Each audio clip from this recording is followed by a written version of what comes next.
Can you cook a juicier and better brisket simply by not adding any salt to it? We're gonna find out in this video, so let's get smoking.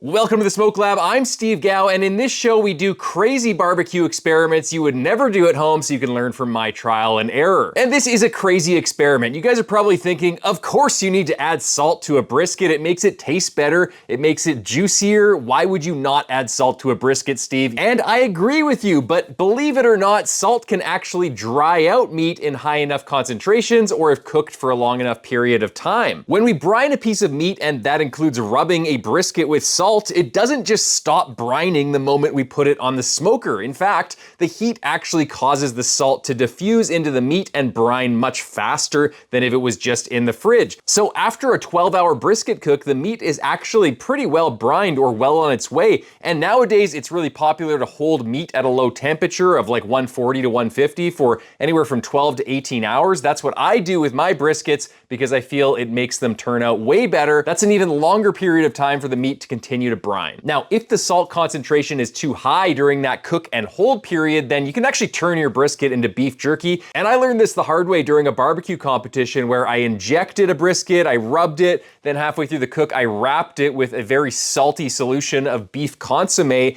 and then I held it for around 18 hours after smoking it, and it turned into a huge brick of beef jerky. The salt, because it was so high in concentration, leached all of the liquid out of it and turned it into beef jerky. So that got me thinking, if adding a lot of salt to a brisket can actually dry it out, then maybe adding a little bit of salt has the same effect. We've just never tested cooking a brisket without adding any salt to it. I don't know the answer, but to find out, we're gonna cook 2 briskets in this video. With the first brisket, I'm going to rub it with salt and pepper, and then I'm going to smoke it for 12 hours and hold it for an additional 18 hours. With the experimental no salt brisket, I'm going to just apply pepper to it and no salt at all, and I'm gonna cook it the exact same way as the control brisket, and then we're gonna compare each one and see which one is juicier. One important thing that I'm going to do to the unsalted brisket at the very end of the cook is I'm going to add some salt back to it. Obviously, you don't want to serve up a brisket that doesn't have any salt at all. That's not going to taste very good. So I'm going to apply salt at the very end, leave it for a few minutes to dissolve so you can't see the individual grains of salt anymore, and then I'll slice it up and I'll try it out. So I'm starting with 2 choice grade briskets from Costco. One has a big divot in the fat cap, but that's okay. Sometimes you just get what you get. In fact,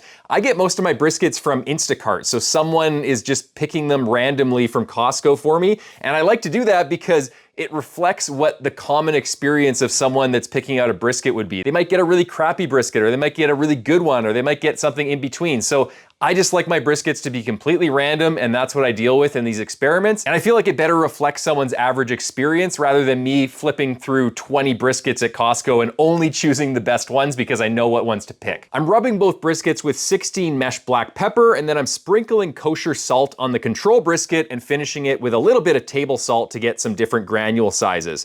The experimental no salt brisket is obviously not getting any salt at all. I'm chopping up some wood now. I'll be using orchard cherry for this cook, and I'm lighting it with my Oklahoma Joe's charcoal starter. There's really no method to the madness here. I'm just trying to get a nice big fire and burn it down into a good coal bed before I start putting the briskets on. Now both briskets are going on my Oklahoma Joe's Longhorn offset smoker. The one with the toothpick is the experimental unsalted brisket. And if you're curious, my fire looks like this. It was a little bit cold this day. I think it was around minus 20 degrees Celsius, so whatever that is in Fahrenheit, I'm sure you guys can do the conversion. It was cold. So this fire was giving me about 250 degrees in the cook chamber, but you might run a smaller fire because it's probably not minus 20 where you live. And I'm gonna cook at 250 degrees Fahrenheit for the next 5 hours. Opening up the smoker 5 hours later, the briskets are 140 degrees internal and pooling a lot of moisture. This one literally has a pool on it that you could go swimming in. So at this point, I'm stirring up the coals in my firebox and I'm adding some more wood and bumping the temperatures up to 300 degrees Fahrenheit. The sweaty briskets can handle the higher temperature at this stage of the cook. cook. Now, 8 hours later, the briskets are at 170 degrees internal, and the pool is now a lake of moisture. Look at that, that's kind of weird. So I'm foil boating the briskets now, and I'm gonna let them continue to cook at 300 degrees for the remaining 4 hours. 12 hours total into the cook, the briskets are at 195 degrees internal everywhere I probe, so I'm removing them from the smoker, wrapping them in aluminum foil with some added beef tallow and clarified butter, and then they're going to hold in my holding oven for the next 18 hours until dinner the next day. All right, we're rolling, guys, and it's the next day. I'm gonna take these briskets out of the oven of holding over here. That's one brisket. That's 2 briskets right there. Whew. So I'm gonna open up the control brisket first. Oh man, that smells smoky. That cherry wood gave this guy some smoke. Look at that, barky, briskety. Smells so good. Yeah, that cherry wood. Whew, that adds a ton of smoke. All right, let's open up the experimental brisket now. And there you have it. This is the brisket without any salt on it at all, and it looks identical to the control brisket that has a ton of salt on it, except for obviously that giant swimming pool on top of the brisket. There's not much we can do about that. Not all briskets are created equal. Now, in terms of what we're gonna do to the experimental brisket now, your guess is really as good as mine. I'm gonna add some salt to it, but we're really in uncharted territory. I could sprinkle some kosher salt or maybe table salt on the brisket and see if we can get it salty that way. I could flip it upside down and then do the bottom and then flip it over again and hope that all of the tallow and the clarified butter will help all of the salt sort of intermingle and dissolve onto the brisket. But I don't know that that will necessarily be the case. What I don't want to do is sprinkle a bunch of huge granules of kosher salt on top of this brisket and then they just stay there, they don't dissolve. So I think I'm gonna go with table salt. I'm gonna sprinkle it on the top, I'm gonna flip the brisket around, and then I'm gonna do the bottom, and then I'll flip it fat cap up. And you know what, let's test out that theory. I'm gonna use a little bit of kosher salt on here because we're experimenting, we're having fun, it's all good. It doesn't matter if I screw this brisket up. So I'm sprinkling a little bit of kosher salt on it, and you can see that, yes, now there are big granules of white things. They look like coconut sprinkles or something. You don't want that on your brisket. So I'm gonna go with the smaller granules of table salt because it's going to more readily dissolve into the top of the brisket. I'll just do a light layer there, and then I'll flip it over. Do.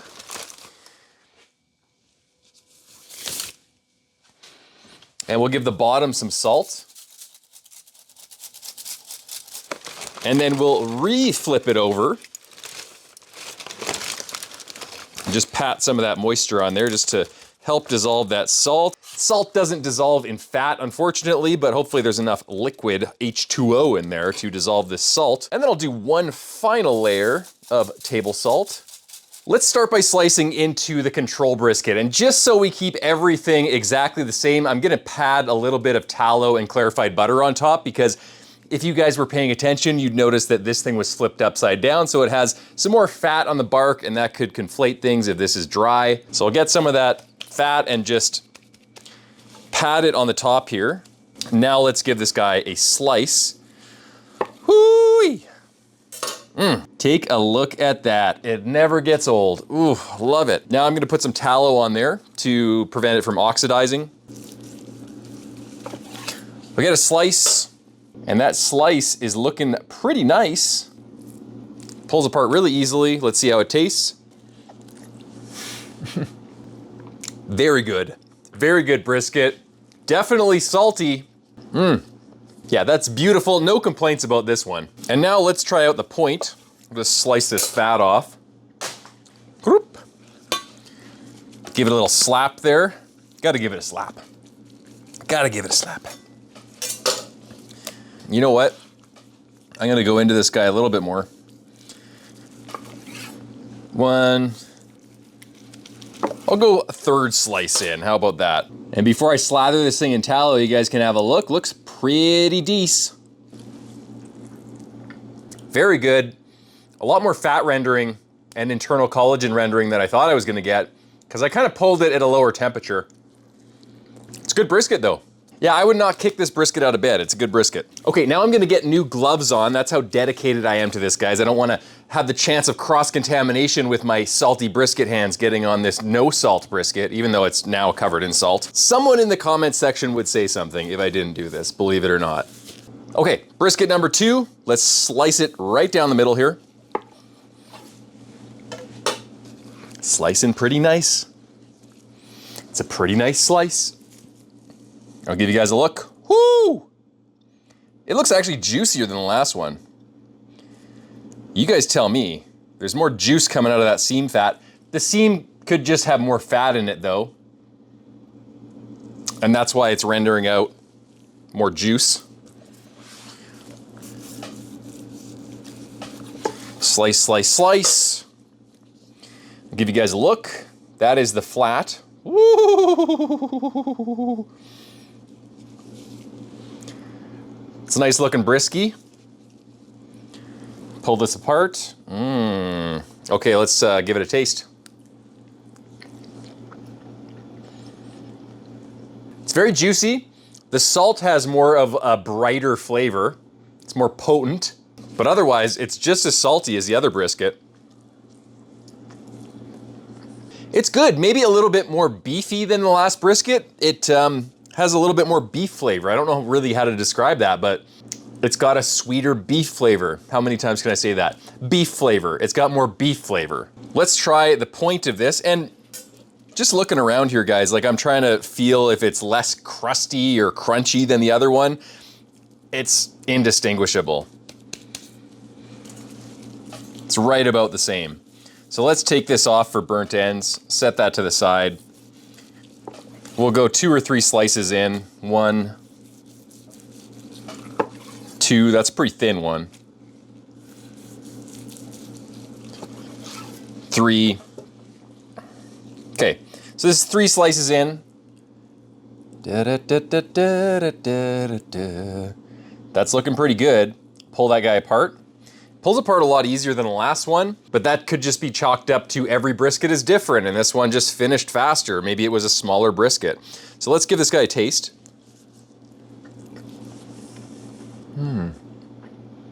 It's definitely got a sweeter, beefier flavor. Yeah, I think there is a little bit of a difference, guys. I think there is a little bit of a difference. Here's the flat of the salted brisket. It's actually really, really dry. And it tastes like beef jerky. And here's the very tip of the flat of the unsalted brisket. Looks a little bit more juicy. Let's pull it apart here. Looks a little bit less dry. All right, I've poked and prodded these briskets. I've checked out the tip of the flat and seen how juicy the non-salted brisket was compared to the salted brisket. Very tip of the flat. I've checked the point against the other point and the flat against the other flat. I poked and prodded around all of the edges to see if one brisket was kind of more crispy than the other one or had more of a beef jerky texture in certain areas.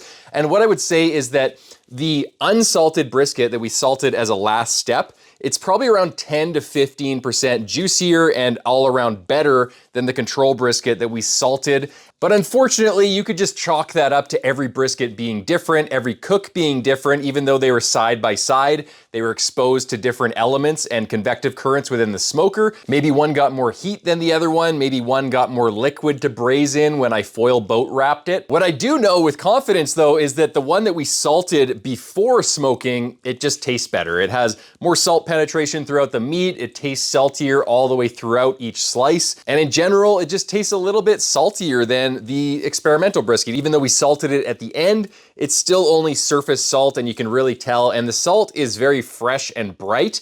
And this brisket that we salted beforehand, it's a little bit more mellowed out. And I actually like that flavor a little bit more. So can you make your brisket better by salting it as a last step as opposed to a first step?